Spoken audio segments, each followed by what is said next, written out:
Welcome back. Yeah, that's it. Did you miss us? Not anymore. Yeah, too bad. Damn. It feels like we've been gone for longer than a week. I know. But also not. Yeah. Because the time has bloody flown. I just saw a TikTok and it was like a compilation of men's Hinge profiles, like screen grabs of them. And the caption was like, why do men think that we as women care about men's golf swings? And it's just a compilation of men with their golf swing on their profile. No, but like... Why? You know what? Very good point. So glad you brought it up. Yeah. Why? Why? Are you trying to get laid or are you trying to find bros? Like, I don't give a fuck about your golf. I feel like you're trying to, like, go for the male gaze with that post, babes. Like, you... Who are you posting for? Men can't separate, Oh, dear. like, what they want from a male friend and then what they want from a romantic relationship. Yeah. Like, they want it all in one. Yeah. And it's... No. Yeah. Okay? Don't give a fuck about your fishing. Don't give a fuck about your gym selfies. Definitely don't give a fuck about your golf score. No. No way. Handicaps, respectfully, not for me. Yeah. Like, keep that. The only splice I'm interested in, no, I think it's a slice actually, that doesn't work, is a bit of cake. There you go. Splice, if it's called, is it called a slice when you like shank the shot? Maybe a shank is a different thing. Not a single word that you've just said goes together right now. All I care about... Period. Do you have friends?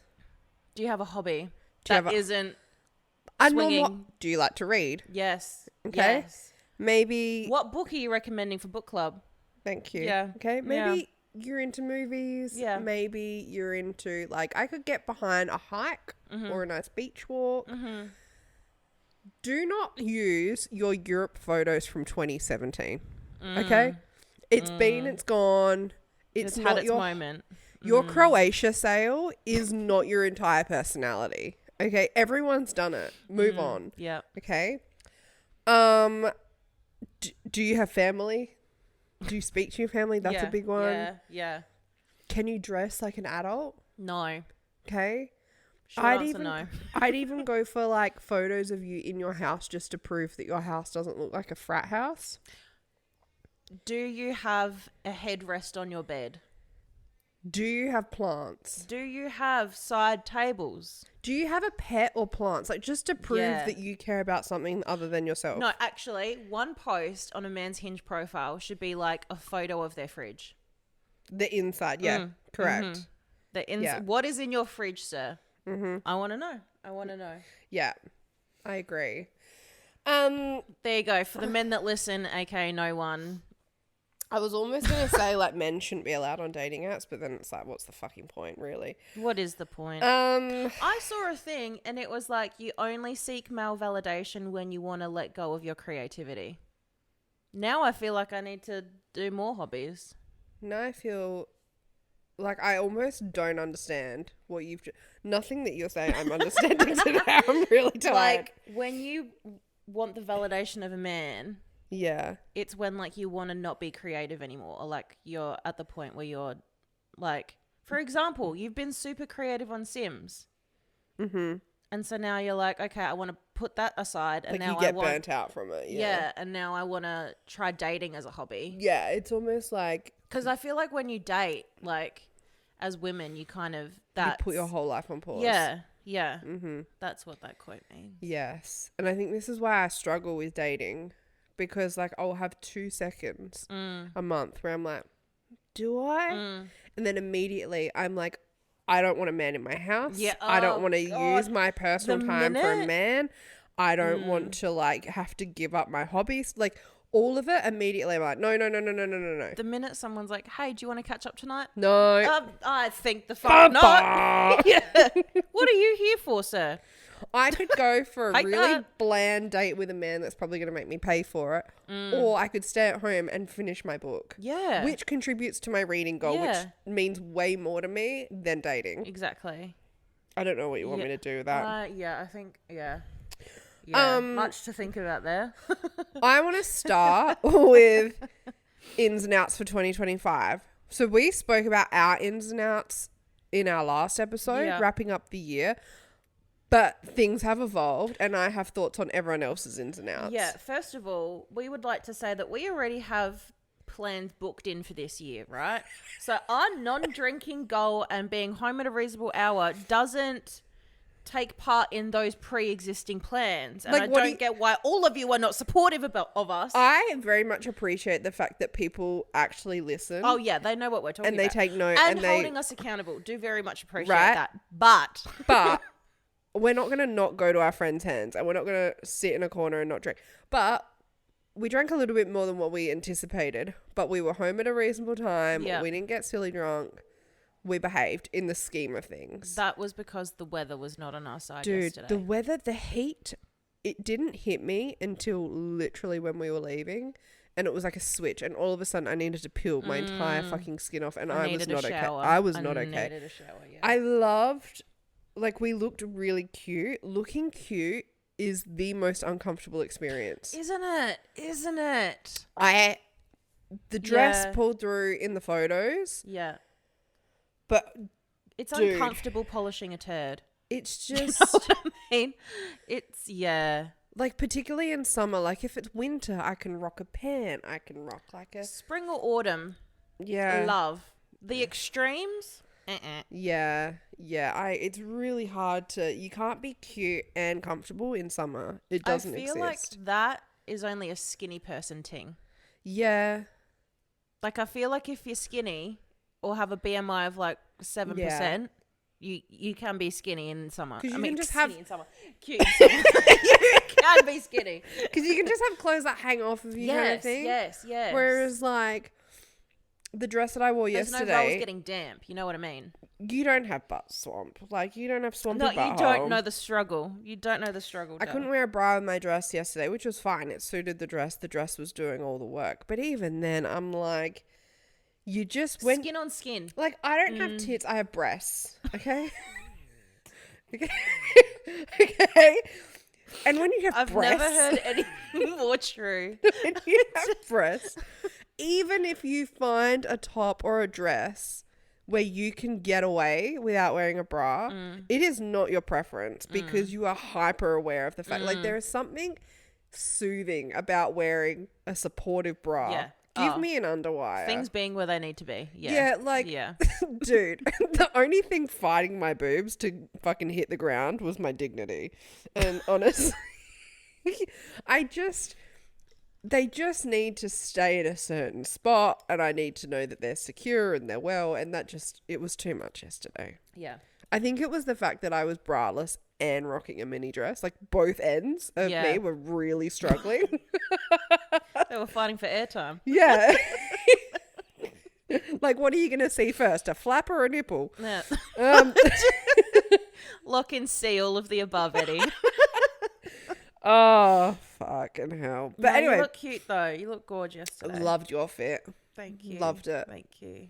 We look like traffic lights. We did, didn't we? It's fine. Back to ins and outs. Yes. So over the holidays, we've seen so many TikToks of everyone talking about their ins and outs, which is fine, whatever. But if I see one more ins or outs that's like ins, electrolytes, running every day, journaling every day, like just very... People are making them like prison sentences. Yeah. So specific to the point of perfection.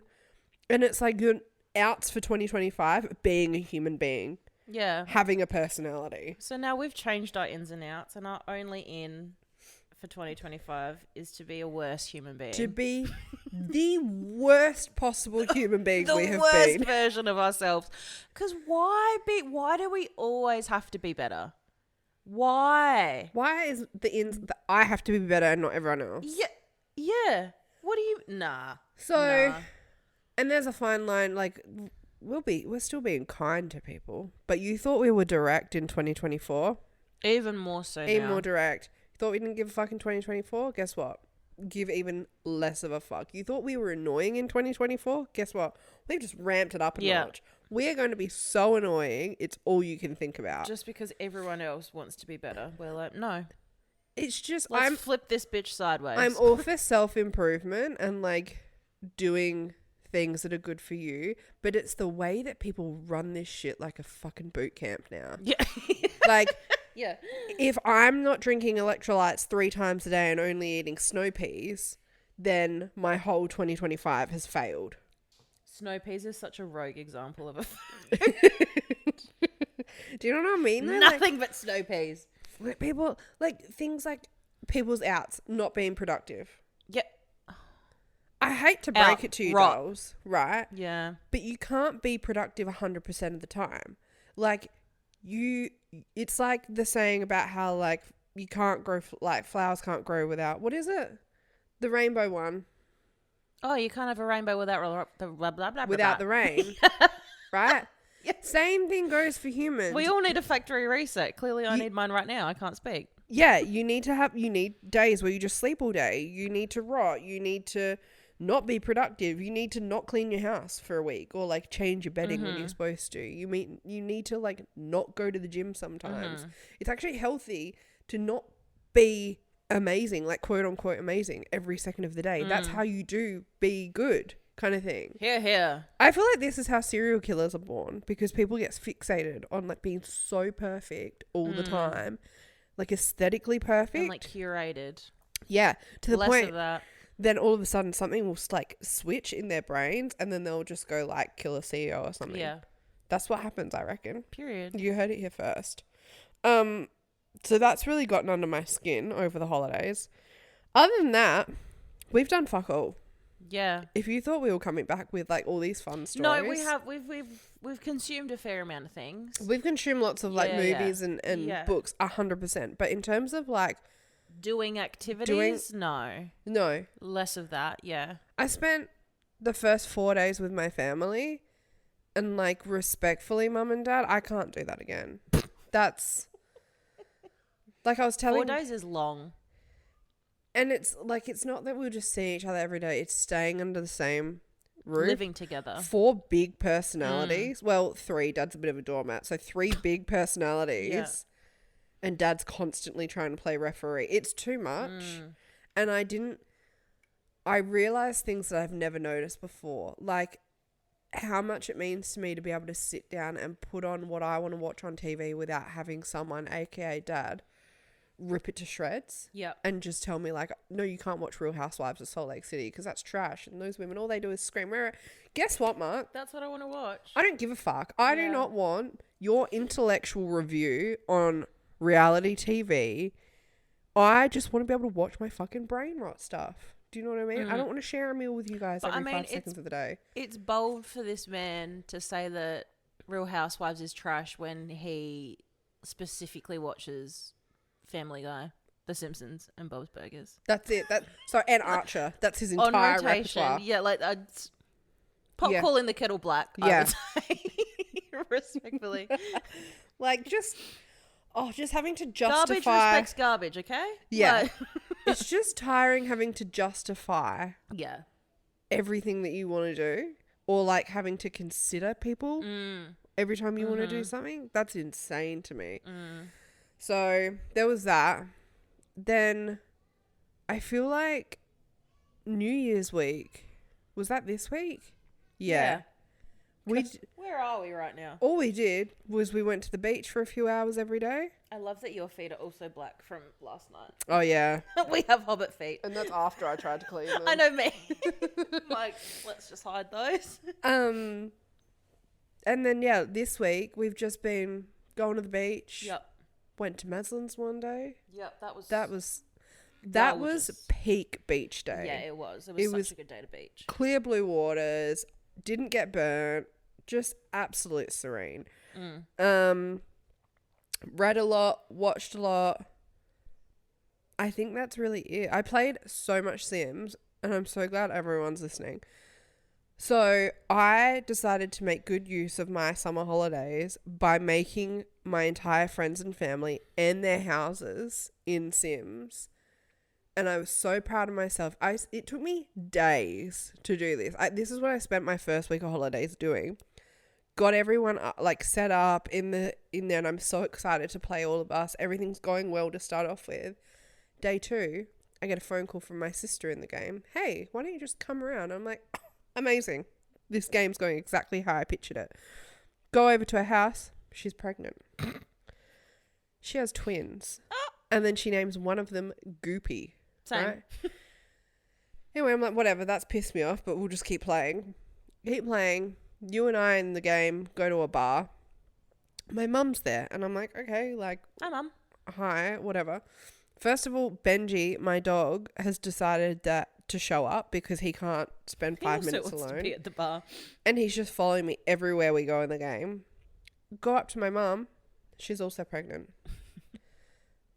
That really, like, I couldn't play the game for 2 days after that. That just pissed me off. And then I open the game again.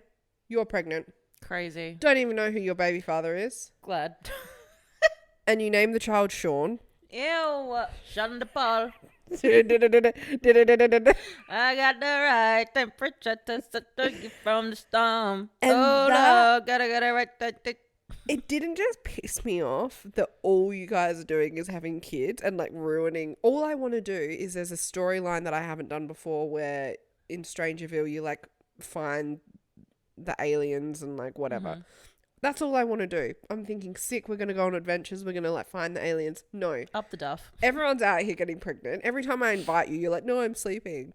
And then so I had to stop playing the game. I genuinely cannot open my Sims ever again because everyone's pissed me the fuck off. So yeah, that's my Sims update, just if anyone was wondering. There you go. That's it. Crazy. All right, let's jump straight in with a movie that we both watched. A movie. A little movie, innit? So when I was at Mum and Dad's, I watched The Substance with them, and I you've can't watched believe it. you watched this with Mark and Jackie in the same room. Well, to be honest, they had an argument halfway through, and so Dad left, and only Mum watched the whole movie with fair. me. I don't think Mem would have got this movie. Mum got it less than what Dad did. Really? Like, we're literally 20 I feel minutes. like men could appreciate it for like the gore and like the special effects, but I feel like only Yeah, Dad definitely women didn't will get the Dad deeper definitely meaning. didn't care for the movie. Yeah. Meanwhile, we're watching the movie, and the whole way through, Mum's going, wow, Demi Moore's aged, hasn't she? Yes, Jackie, she Like, has. that's the whole point of the fucking movie, Jackie. Anyway. So The Substance is that movie that everyone's been talking about. So it stars Demi Moore as Elizabeth Sparkle, who's this like fading celebrity who's in her 50s, or she's just turned 50. And she gets fired by her producer, who's played by Dennis Quaid, due to her age. And then she uses this black market drug that creates a much younger version of herself, who's played by Margaret Qualley. But it has these unexpected side effects. This movie was so much like more horror gore than what I thought it was going to be. This, dare I say it, was quite a cunty film.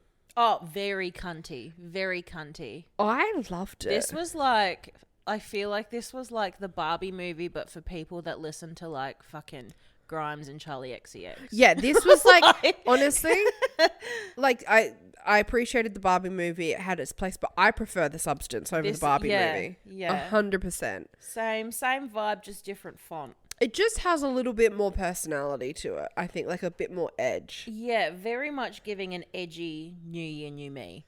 Yeah. Very like, but I will say this is not a movie to watch hungover, which is what I did today because I was feeling very unwell afterwards. There were noises that should not have been noised. Yeah. Like it was a lot. Just like, and the some of the shots in the film, like the whole film is meant to make you so uncomfortable. Like, you know, when the nastiest bit of this movie was when Dennis Quaid was eating those prawns. That's what I was about to say. Yeah. Was when they go out for lunch and he's eating the prawns. Fucking nasty. Yeah. It solidified my hate for men. Yeah. Like, just and it's all over his fucking fingers. And then he goes up and hugs the guy. And I'm like, you haven't even washed your hands. Yeah. Sicko. You can smell that scene, hey? So fucking gross. Yeah. If you had access to The Substance, would you do it? If I didn't know what the repercussions were, probably. Like, Okay. if I was in Demi's position, Elizabeth's position, and, like, she just got this number and they were like, you can have a younger you. You're on the way out anyway. I'm not wanted by anyone. I probably would. Absolutely. I don't know if I would, purely because I'm too lazy. But I would fuck up those instructions real fucking bad. Like, you know how it came with all those packets and, like, she just knew what to fucking do. I'm like... How did she know? I'm like, what do you mean food pack? You needed a full fucking medical degree like, to be able to... How did she know how to pull the juice out of the spine? Even... yeah, period. Like, that, there were no how-tos. How in was that I box. meant to know that it was the spine? There was... What? Yeah. Yeah. What? Yeah. And then even just being able to put the... To tourniquet your own arm and then put the needle in? Yeah. I couldn't have done it. I would have honestly ruptured a vein and died. No. And did you see how big that needle was? Yeah. Absolutely not. Yeah. No. I know. And then she's stitching up... How did she know how to do that? with like a fucking shoelace. I'm like, okay, that doesn't look sterile. Also, why is it rope? My question with that was because she would like do one part of the stitch and then cut it, and then she'd do a separate bit. I thought Do a bit of this. Do a bit of this. I thought we'd be Yeah. fucking stitching It's the a roller whole coaster. length Yeah. and then cutting it, not doing Yeah. individual ones. Yeah, To I be honest, wouldn't have done individual. I couldn't have done any of that. I am not. That's probably why we haven't been offered. I have quite a weak stomach, and I could not have. No, there's no fucking way. And honestly, even if I was like, you know what, I will do the substance. Got the fact that I have to go to a dodgy fucking warehouse, essentially, hole in the wall by myself. Already iffy about that. Then if I had gone to that part, got the box, gone home, opened it up, and it's not clear instructions. There's way too many steps involved. I would have said nah. I would have seen that needle and been like, it's all right.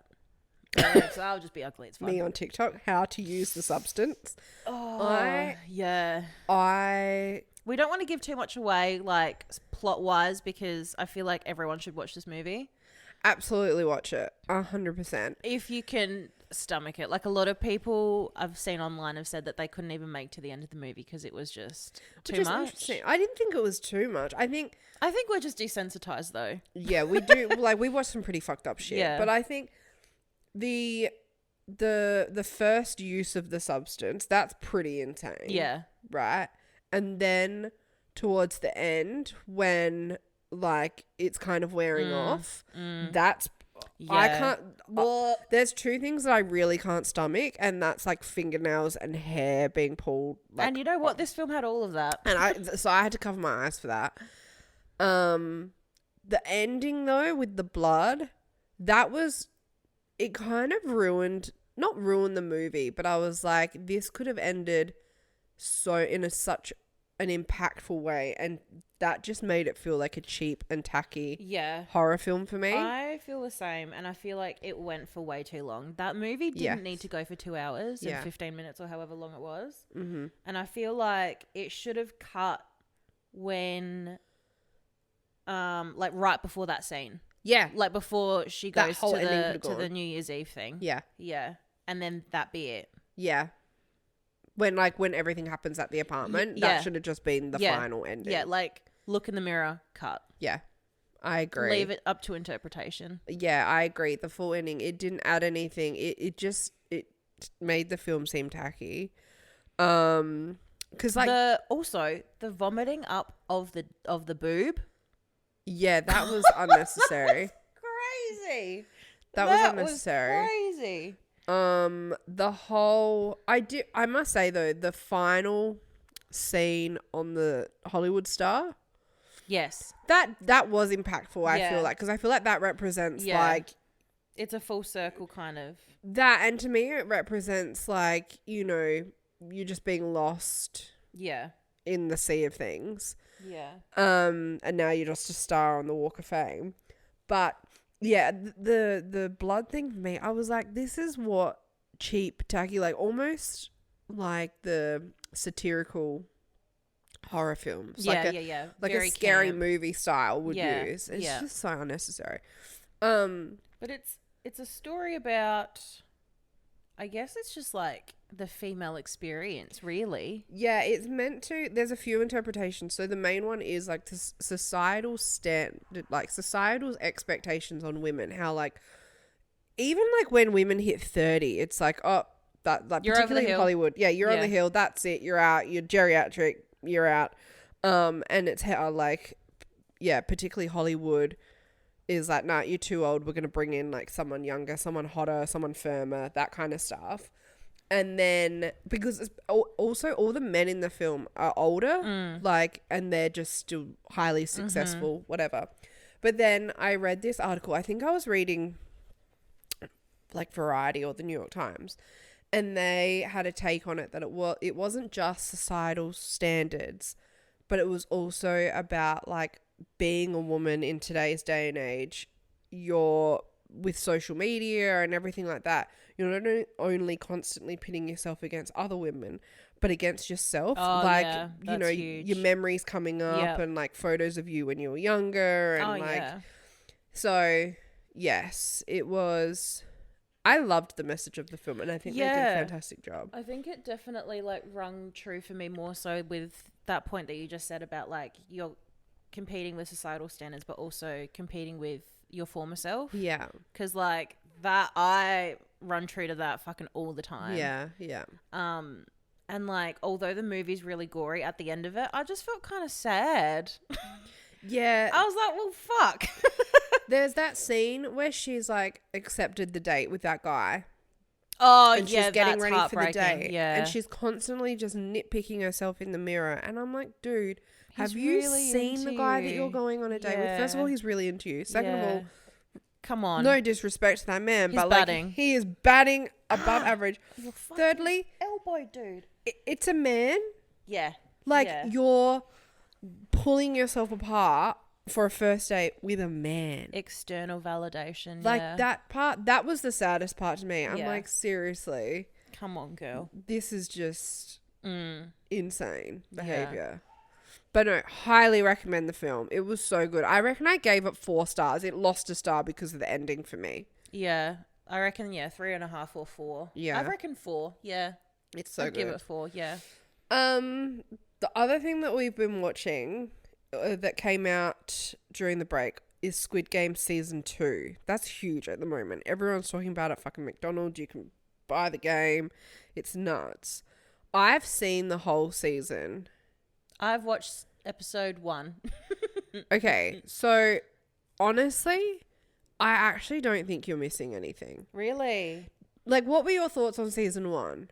I really liked it. Yeah, same. I really, really liked it. I Yeah. really liked season 1 too, but I really liked season 1 because I loved the games. Yeah. And it was the first concept, like first time we're seeing the concept. I loved the fact that like it was giving Saw to me, like a Korean modern Saw, where these people who have bad lives or they're in debt, they always have like negative backstories, go into these games and they're trying to like prove themselves and people die and rah, rah, rah. Loved it. Season 2, so the first 2 episodes of season 2, we're following the winner from season 1. So, and apologies if I mispronounce his names, I know I will. gi-hun. So we follow him. He was player 456 and he was the winner of season 1. And the first 2 episodes is following him after the show, like 2 years after this, the games. And he's basically dedicated his whole life to hunting down the people that created Squid Games because he wants to take them down, right? He had this opportunity to like flee the country with his 45.6 billion won, but he's like, no, I'm not going to leave. I'm going to hunt them down. Anyway, so he's like paying these people to like try and find the guy with the briefcase that he initially met that plays the game at the train station. Recruiter. Yeah. Anyway, he manages to find him, and then one thing leads to another, and he's going back into the games voluntarily this time. And that whole sequence takes 2 entire episodes, with the first episode being over an hour long. An entire movie worth to that, to me, felt like overkill. Yeah. That was too much. And it was like, it wasn't as interesting. And everyone I've spoken to had said the same thing. You're just kind of waiting for the games to start. Anyway, you finally go into the games. What I will say is there's more characters this time around, I feel, that are being highlighted. Yeah. And they're really interesting. And I think that those characters added a lot to this season and made it interesting. They play a couple of games and then they don't even get the whole way through. And then the last 2 episodes for season 2, episodes 6 and 7, I watched both episodes, right? Could not tell you what happened. Could tell you like little bits of what happened. Yeah. But they just completely glaze over because they were that boring. Oh, no. So what would you give the season overall? I'd give it a 2.5. Ooh! Yeah. Yeah, right. I would. The best parts about Squid Game season 2 is some of the secondary cast members. So, for example, they have quite a few K-pop idols in this season, which I didn't know until like I saw it on TikTok, but it made me obsessed with the lore. So there's one, Jo Yuri. She's a K-pop idol and she is this like beautiful singer. And now I keep getting videos of her singing, like performing, doing concerts and stuff on my thing. And I'm like obsessed. But my favorite character, who actually I hated at the start. So his name in the show is Thanos. He's player 230. He's played by a former K-pop idol and former Big Bang member who is known as T.o.p. I'm going to call him Top, right? And he, in the show, he plays a rapper who is in like serious amounts of debt. And so when he goes into the game, people recognize him and like are trying to like get photos with him and stuff. I found out after watching it that he in real life, so yeah, he was this famous like K-pop rapper, whatever, was in this like band as well. So he had been in like bands since like 2006, and Big Bang, the band that he was in, they were the first South Korean band to be included in Forbes' top 100 richest celebrities list, earning 44 million that year, which was more than Drake, Katy Perry and Maroon 5 respectively. Damn. Right? So they were huge. This guy's also been acting since 2007. Anyway, his life kind of got flipped on its head. In 2017, he paused his career to complete military service as a conscripted police officer, which isn't uncommon. Like, I'm pretty sure all Koreans have to go through that. But then that June, he was indicted by South Korean prosecutors for using marijuana several times in 2016. A day later, he was found unconscious after overdosing on prescribed tranquilizers and hospitalized. Damn. And then a month later, he pleaded guilty to using marijuana in court and was sentenced 10 months in jail, suspended for 2 years. He also had to complete his military service as a public service worker instead of as a police officer as planned.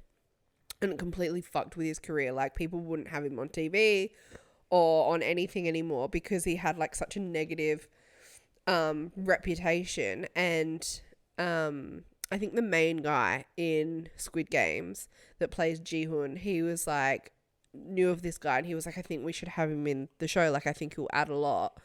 And the director at first, or like the creator, was like, no, I don't know. Like, he has such a negative reputation, like bad reputation. I don't know. Anyway, gi-hun managed to talk him into it, and then that's how he got on the show. Oh, there you go. Do you reckon he adds to the show? I think he's so entertaining. Yeah. I hated him at first, but like you love to hate him, and he's just like, in the show he plays like he like smuggles in drugs, and he's like on drugs half the time. But it's just art imitates life. It does. It truly does. But he just made me giggle. Like his scenes were the scenes that I paid most attention to. Right. But yeah, and then I was reading an article today, and so season 2 was meant to be 8 episodes, but they cut it short by 1 episode, and then season 3, essentially the director or the creator wrote season 2 and season 3 at the same time, and the story evolved and evolved and evolved, and so now this season got cut short because he felt like what was coming next needs to go into season 3, and so we'll get season 3 this year at some point. I can see where they're taking it. I don't care Yeah, right. enough. Yeah. And I get it. Like, when he was writing season 2, this was when, like, the South Korean election was happening.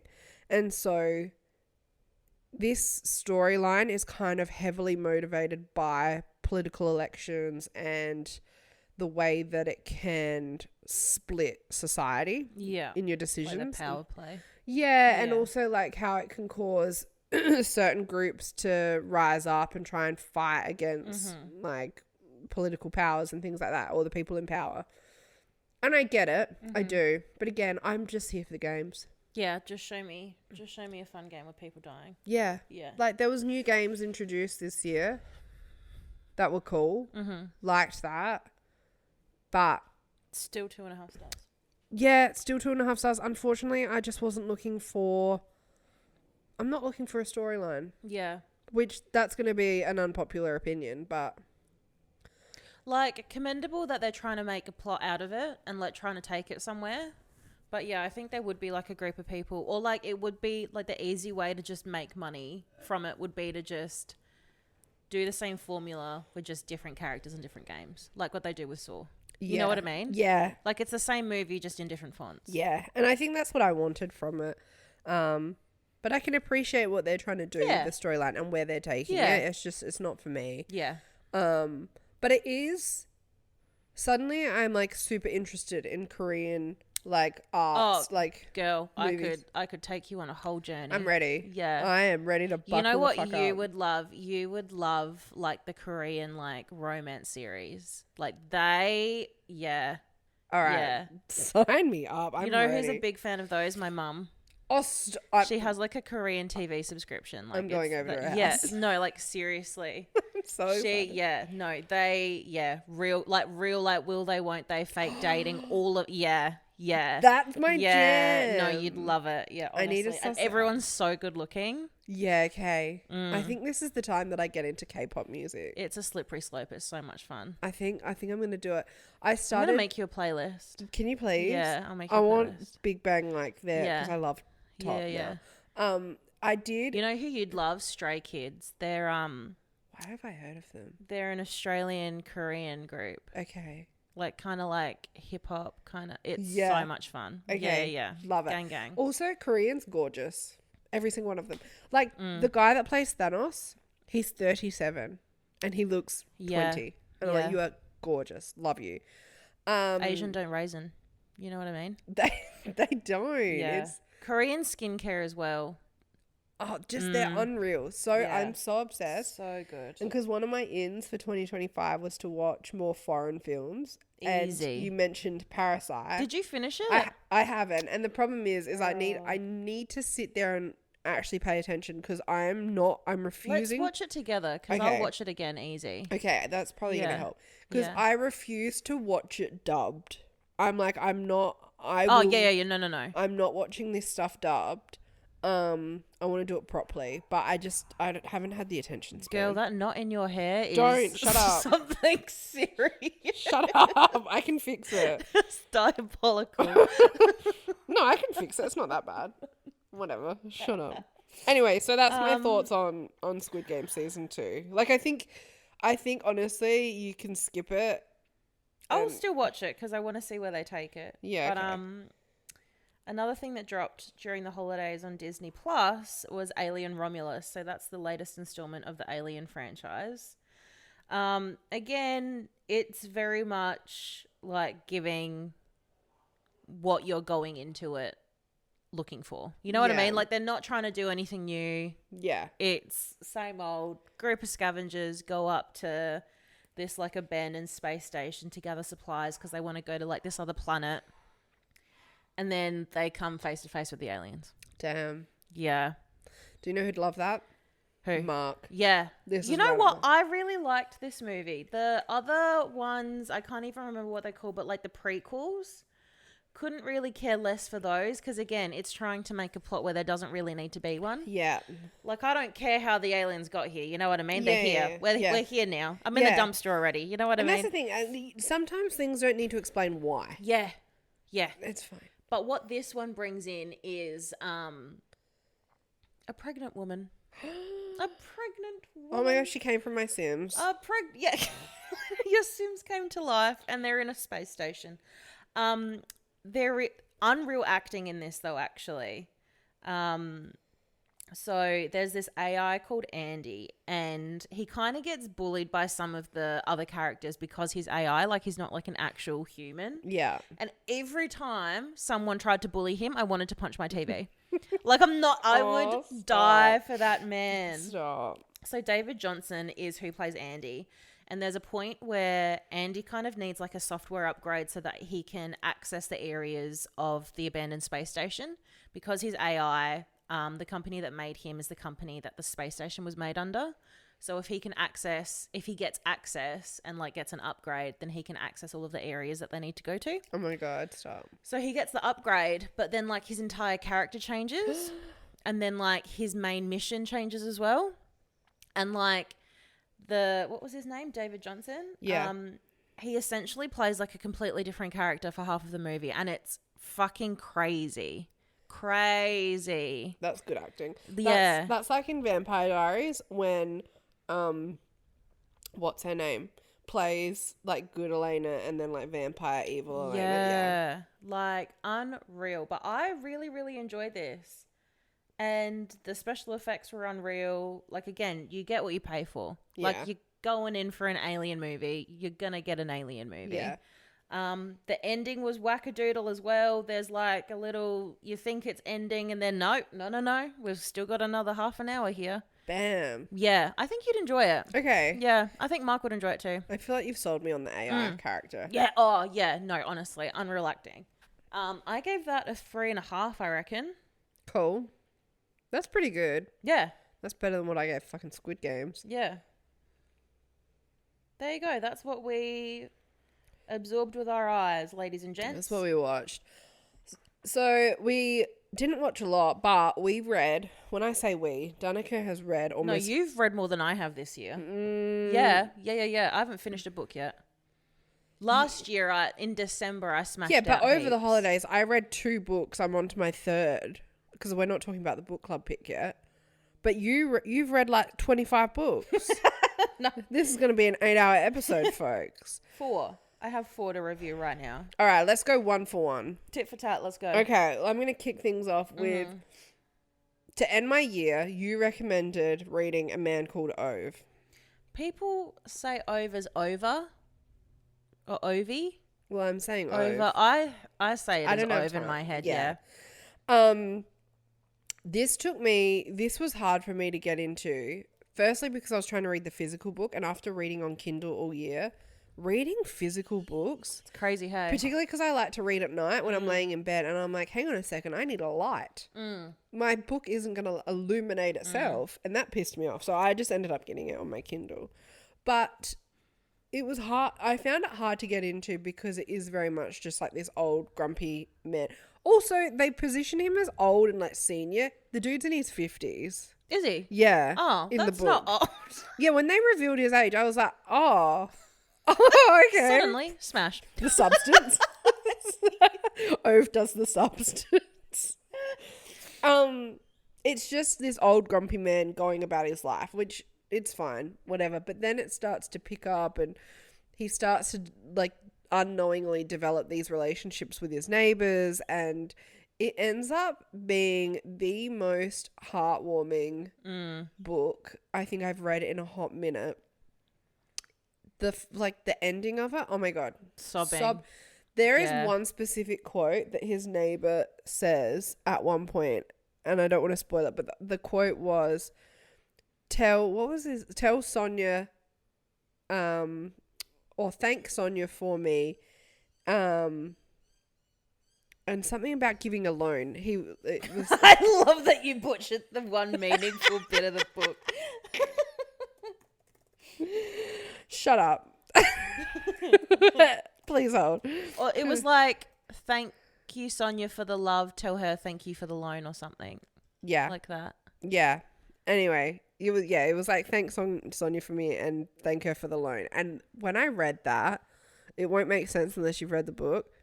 Bawling. Yeah, Like, I was in my bed. Yeah. Yeah. like hyperventilating. Truly me. Yeah, I don't really get that sad over books, but this had me wailing. Yeah. You go unbothered for like most of the book because he's kind of unlikable, but then you've got a little bit of hope. Yeah, he's funny and you've got a bit of hope for him and all this kind of stuff. And then it's like out of nowhere, you're just like so emotionally attached to this man and I'm ready to give it up. Like I'm going to kill myself. And like you get like flashbacks to like find out why he is the way that he is, and it just makes you like root for him so much more. There's one. He goes through so much shit, the poor love. There's one part where like he has this encounter with this insurance man. I was gonna fucking lose my mind. I was so upset and mad for Ove over this one instance. It just it felt like it was real. I need to watch the movie now. Yeah. With Tom Hanks. Have you seen the movie? No. Okay. We need to watch the movie. We'll watch Parasite and then we'll watch Done. That. Yeah. So I gave this 3 out of 5 stars on Fable. So why only 3? Because it was slow? I think it was a bit of that. This is weird. So when I'm reading a book, right, when I'm about halfway through, I say to myself in my head, I'm like, what number is this giving me? And I'll feel a number. And then that number, it's always like, if the ending rocks me or like if the ending's super impactful, it'll bump it up. How did that not bump it up then? Because when I was halfway through reading this, I was like, I'd give this a 2, 2.5. Yeah, and then the ending, I bumped it to a 3. Yeah. That's always how I rate it. Yeah, okay. Interesting. Similar vein, by the same author, Fredrik Backman, I read his latest, The Answer Is No. It's a super short story, under 100 pages. I wanted to read this because I wanted to jack up my numbers for the end of the year, so this was a strategic one for me. But I actually ended up really liking it. So it follows a guy named Lucas, and his ideal life is one that involves the least amount of decisions and the least amount of human interaction as possible, which is fucking relatable. I think he's in his 30s. So when a frying pan gets dumped in his apartment complex grounds, his life gets turned upside down.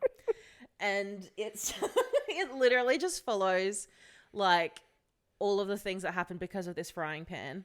And just Fredrik Backman writes a lovable, grumpy character like no other person. He has beautiful writing. Like, it's just, it's just such a cozy read, even though the character is so unlikable. You always just end up rooting for them. Yeah. And there's just something about it. And they're just so, like, such layered characters without it being too much. Yeah. I do have respect for authors that can make me like unlikable characters. And I think 100%. I think I love the art of humanizing people. Yeah. And it's crazy because this story is so short. Like, again, it's under 100 pages. But it had everything that I wanted from a book. Yeah, nice. Like, it had a really good ending. Like, shit was going down. There was funny dialogue. And honestly, I reckon I would read Fredrik Backman's grocery list. Like, there are a couple of books that people say are even better than like A Man Called Ove. Oh, really? Yeah, there are, I think, 2 or 3 that he's also written. Everything that he writes, people rave about. So I think I might. What other books has he got? He's got Tribes, one of the others. Something about Beartown. Yeah, he's got Beartown, Anxious People. My grandmother asked me to tell you she's sorry. Us Against You. My Friends. My Friends comes out 2025. We should read that. There you go. When does it come out? May. We should do that for book club. Perfect. Yeah, the Beartown one everyone raves about. He's written heaps of books. So yeah, if you want a book that is easy to read, super quick, will bump up your numbers for this year, give this one a crack. This one was also free with Amazon Prime Reading or whatever it's called. And I gave it 3.5 stars. Nice. Yes. See, 3.5 is a good rating for a Fredrik Backman book. Yeah. This is the synopsis for My Friends by Fredrik Backman. Most people don't even notice them. 3 tiny figures sitting at the end of a long pier in the corner of one of the most famous paintings in the world. Most people think it's a depiction of the sea, but Louisa, an artist herself, knows otherwise, and she is determined to find out the story of these three enigmatic figures. 25 years earlier, in a distant town, a group of teenagers find refuge from their difficult home lives by spending their days laughing and telling stories out on a pier. There's Jaw, who never backs down from a fight, quiet and bookish Ted, who is mourning his father, Ali, the daughter of a man who never stays in one place for long, and finally there's the artist, a boy who hoards sleeping pills and shuns attention, but who possesses an extraordinary gift that might be his ticket to a better life. These four souls find in each other a reason to get up each morning, a reason to dream. Bless. I like that. That sounds heartwarming. Fredrik Backman gives me like the male version of Coco Mellows. Yeah. Like just writes, I don't want to say like mundane because they're not mundane characters. They're very interesting. But just like, day. Yeah. Like normal people. Life. Who stuff. aren't perfect. Like it's not like, oh, she was so petite, but like so muscular. Yeah. Like, do you know what I mean? Yeah. Anyway, so that's nice. Okay, so then I read, my second book that I read over the break was The Husbands by Holly Gramazio. So I had this on my Kindle, and my thing at the moment is I want to get through my to-read list before I start adding new things. So this book is about a woman in her 30s named Lauren.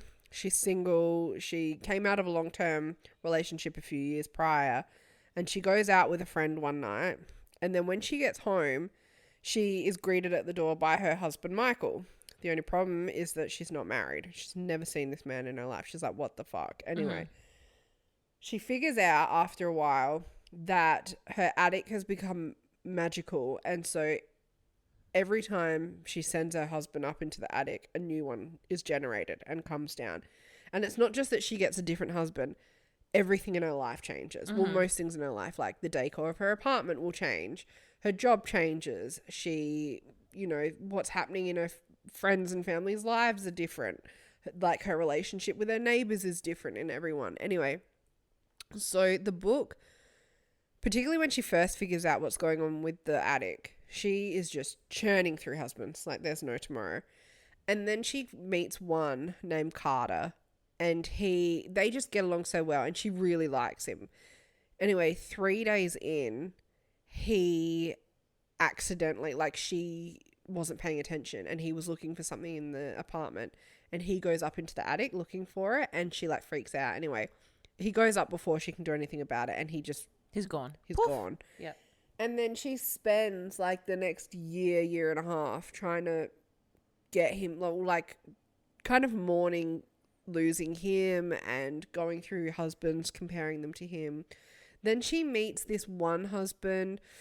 I don't want to spoil anything. She meets this one husband, which then has like a major plot point in it as well. For me, this book, I loved the concept of it. I loved, because it's meant to be like have a play on modern day dating with dating apps where you're just constantly swiping and churning through people on apps.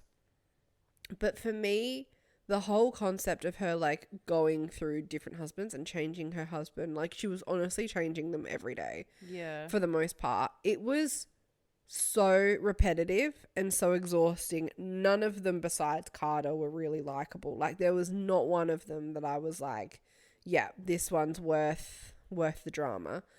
And then the ending of it was so fucking abysmal. I was like, so I sat through and read all of that for her to just make that decision. Like the decisions that the author made her make in the book, I wasn't a huge fan of. And I think it was kind of a bit of a kick to women, the fact that this woman, after everything, ends up just settling on someone. And then like she's just constantly like focused on the man in her life. Like she doesn't care about all the other aspects of her life. She's only worried about like the husband or whatever. It's just, I don't know.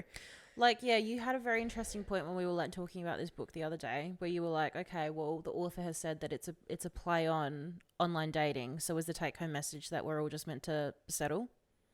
Which like, I don't like. is that what you're trying to... Like, semi-spoiler alert. So if you plan to read it, I wouldn't recommend reading this. Like, I honestly just think that there's better books out there. But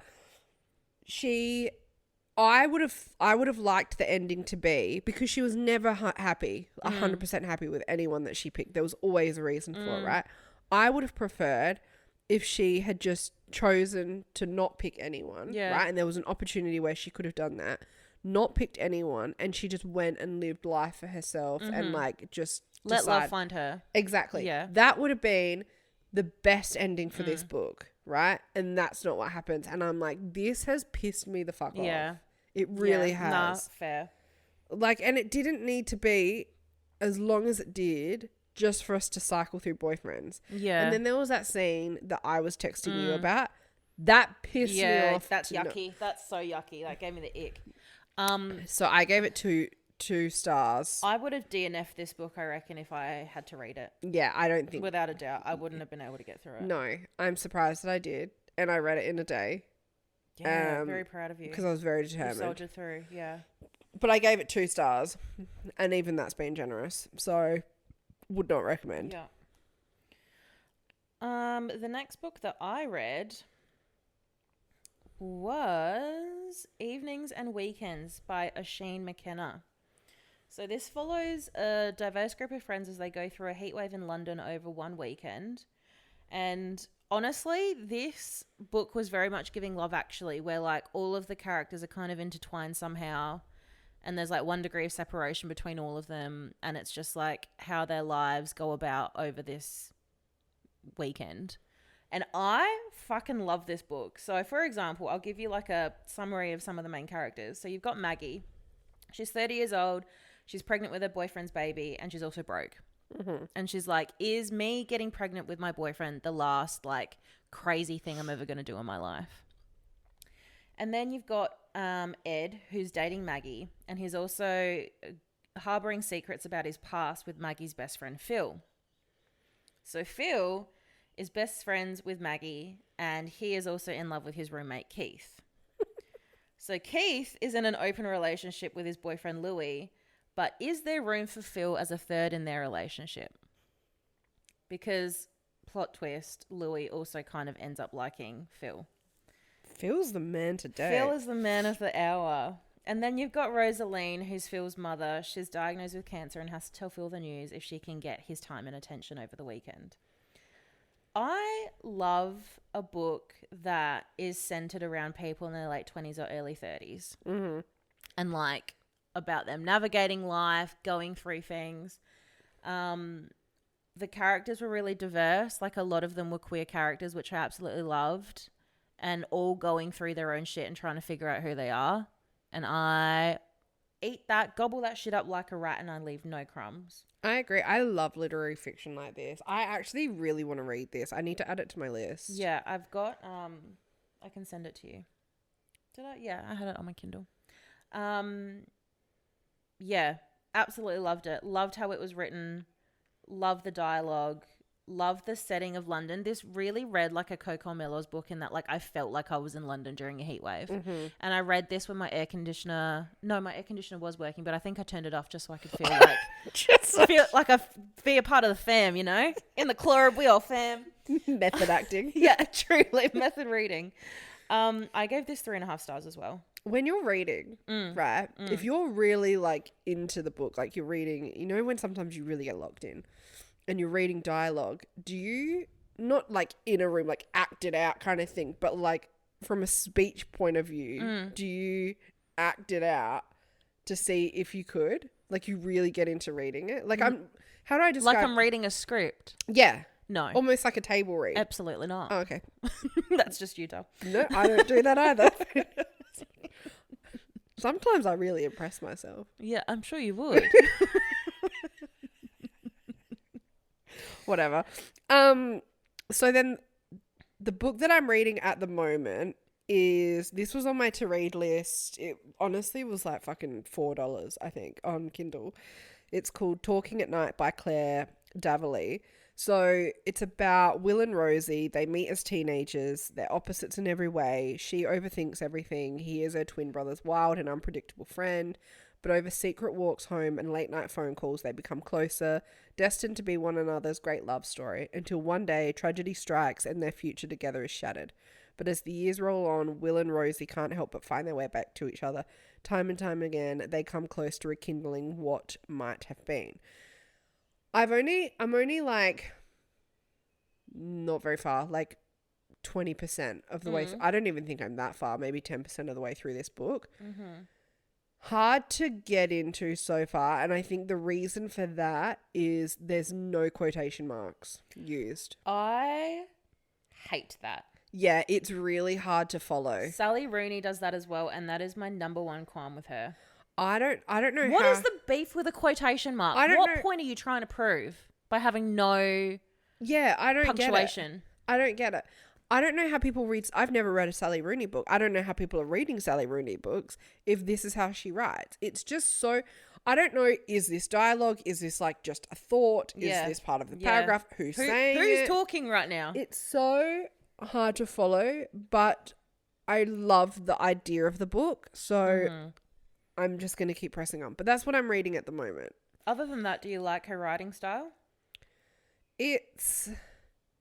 I think this is more suited to a younger audience. Yeah, right.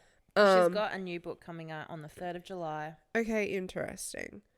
Like, it's not named yet. Oh, okay.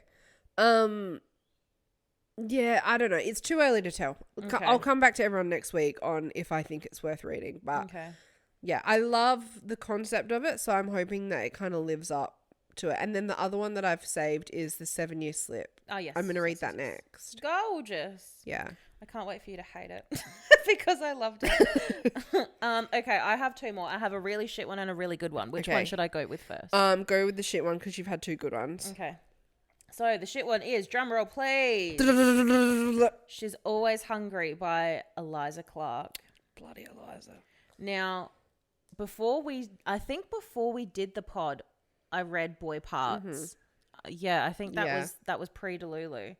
And then we tried to read Penance by Eliza Clark. You finished it and I DNF'd. And I'm glad that I did because you got to the end and you were like, The book did nothing for me. And this is the exact feeling that I got from She's Always Hungry. So this is Eliza Clark's latest book.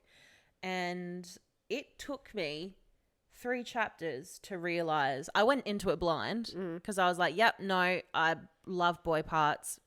She's Always Hungry kind of ties into a bit what Boy Parts is about. So I was like, okay, I reckon this will be the one on the money.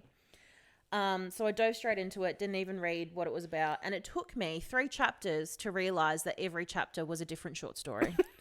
Me trying to tie these different stories and characters together, I was like, what is fucking going on in the House of Commons right now? Like, the first chapter is about a woman and she's losing all of this weight and she finds out that she's got a worm living in her. So she ends up selling it. And then the second one, I can't even tell you what the second one was about.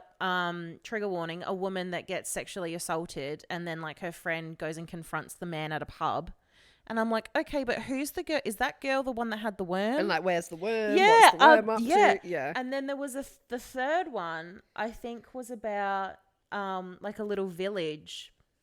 And there's like mer people and they try to like lure the men into the ocean. And I was like, maybe it's symbolism and maybe like the mer people are the worms.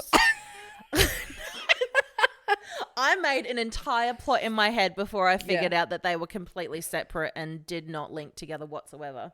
Anyway, that fucking pissed me off. So yeah, this book is a collection of short stories that explore human hunger and desire. And credit where it's due, Eliza Clark really does try to do something different in every book that she's published so far. But for me, Boy Parts is the only one that hits the mark. Yeah, okay. And that really made an impact that I really enjoyed. The stories in this, because they are only a chapter long, I feel like the format sold it short for me because there were some that kind of seemed really interesting, but because the chapters were so short, it didn't give her time to really develop the characters and develop the plot enough. So they felt like really rushed. And just didn't land right and didn't really have a lasting impact, which is really upsetting. Yeah. Like couple of stories that I told you about were probably the ones that lasted the longest in my head. The others I couldn't even tell you. I was going to say, because those 3 individually actually sound really interesting. Like, Yeah. I love the concept of those stories. But they're only like 10, 15 pages long. Oh, how do you write a whole fucking story in 10 pages? Exactly. You don't. Plot twist, you don't. So yeah, I think I gave that one maybe 2 stars on Fable. We got to stop reading Eliza Clark. She's yeah, go. I have so much hope for her because Boy Parts was so good, but I just everything else that she's written just hasn't been it for me, unfortunately. I hate to say it. And then I finished off the year with my 26th book, which was Greta and Valdin by Rebecca K Reilly, and this book was such a standout for me. I'm so glad that I finished the year on it. So it follows siblings Greta and Valdin, who are of Russian and Maori background, as they go through adulthood in their search for love and belonging. So again, the siblings are early 30s, mid to late 20s, and both of them are like a little neurodivergent, which I fucking loved, and I loved both of them equally. Like, they're both flawed. They can both be super annoying in parts, and like there's parts where you just literally want to shake them and be like, why are you the way that you are? Yeah. But you're absolutely rooting for them the whole time. And it also like goes through and explores their relationship with their family, and their relationship with all of the family members is so fucking chaotic and unhinged, and the dialogue is so funny and sharp and like really witty without being like too in your face. And I absolutely fucking love this book. Like, this is a debut for Rebecca K Reilly, and I cannot believe that this is the first book that she's written. The last quarter of the book was absolute carnage, and there was just shit happening left, right, and center, but I swallowed it up because I just wanted to see how it was going to end. And I love when an author knows when to finish a book. Yes. And knows when to call it. Yeah. And Rebecca absolutely did it with this one. Like, it ended when it needed to. I got enough closure with certain elements, but there were some parts that were still left open. And I really, really loved that. It was really well paced. It was super engaging. And I cannot wait to see what she writes next. Like, I feel she just, unfucking believable. I gave this 4.5 stars. I'm just having a look. She looks really young. Yeah. She was born in 1991, so she's 33. Yeah. Wow. It's such a good book. You would love this one, I think. You would She has a podcast. You'd really enjoy it. Cinema Bing Bong. I love that. That's iconic. Yeah, she looks cool, dude. I could see this getting turned into a movie. I hope so. Like, the sibling dynamic between Greta and Valdin is very much giving like Schitt's Creek. Okay, yeah. Yeah, just very, the dialogue. I live for it. And the other characters in the book, just, again, it's kind of like ties in with Afternoons and Evenings, how it's just like everyone's kind of intertwined, but it kind of like develops. Evenings and Weekends, sorry, not Afternoons and Evenings. I just made an entire book in my mind. Anyway, 4.5 stars. Love. I'm currently reading our book club pick, The Ledge. Obsessed with that. Just haven't had time to read it. Yes, I've already. Towards the end of the Holly Pops. I started at January 1, finished at January 1. Yeah, period. So I'm staying silent. Yeah. But yes, if you want to be part of our book club, join us on Fable. The link's in our bio on everything. And you can join a little girl gang in there, and we can talk about the book in real time, have real-time reactions, and you'll also be the first to know each month's picks. Yes. And have your say. So definitely join. But no, I'm definitely back in my reading era. I'm going to finish my book. I need to add.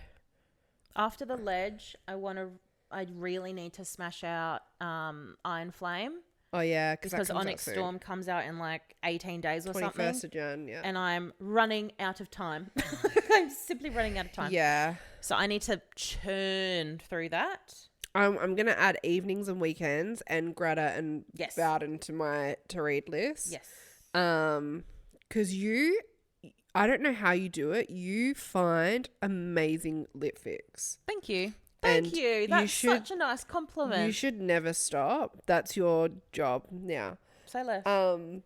But there is lots of fun stuff coming out this month. I've made a list because I feel like this will be helpful to our listeners who can't be bothered looking, because it's hard figuring out when shit's coming out. So this is already out now. How do I pronounce it? The movie Nosferatu. Nosferatu. I really want to see this. Yeah, we both really want to see it. So it's already out in cinema. It stars Lily Rose Depp. Yes. Anyway, shut up. It's about a gothic tale of obsession. And Bill Skarsgård. Gorge.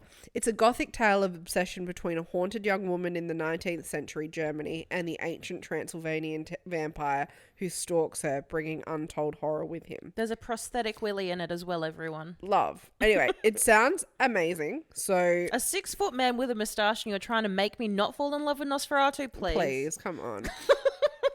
This one's also already out. So Netflix reality show Selling the City. So it's like Selling Sunset. It's made by the same people. It looks exactly the same, but it's in New York. Oh, I'd love that. That's now out. I've started watching it, but I need to go back and actually properly watch it. I've just had it on in the background today. But if you love Selling Sunset, Selling the OC, all of those, you'll really like this one. I really want to go to New York. Yeah, same. Really bad. Yeah. This one, like... Selling Sunset is all women. Whereas Selling the OC has men and women. This one's very much like all women bar like 2 men. Yeah, okay. January 8, Real Housewives of Salt Lake City finale comes out, which I'm excited for. Oh, finally. I caught up over the break, everyone. Yeah. I'm up to date with Salt Lake City. And then January 16, We Live in Time with Florence Pugh and Andrew Garfield comes out, which I'm fucking so excited for. As we mentioned, Onyx Storm by Rebecca Yaros, the 3rd installment of the Fourth Wing series, comes out January 21. And then to end the month, this one might be what I'm most excited for. Really? Baby Girl. Yeah, actually, yeah. That. Yeah, not a dry seat in the house.